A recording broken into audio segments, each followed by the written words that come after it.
कर नाम आना ताजा ताजा खाले गोलगप्पा गे छौरी आना ताजा ताजा खाले गोलगप्पा गे छौरी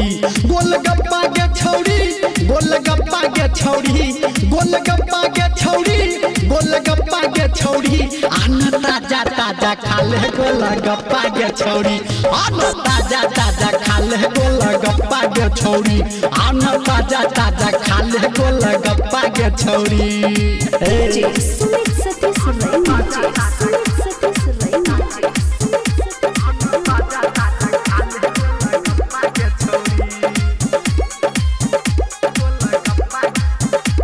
अभी आप सुन रहे हैं सावरिया म्यूजिक।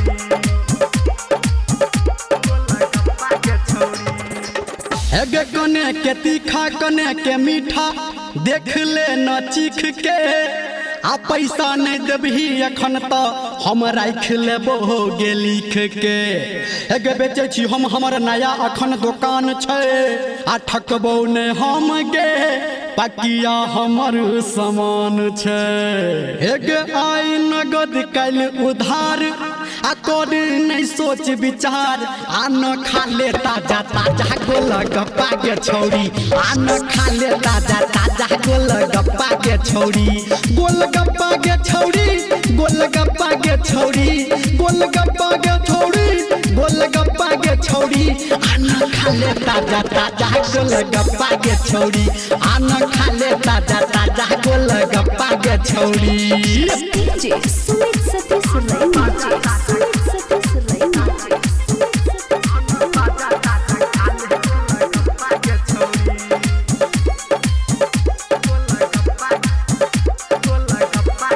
माँ गायत्री रिकॉर्डिंग स्टूडियो।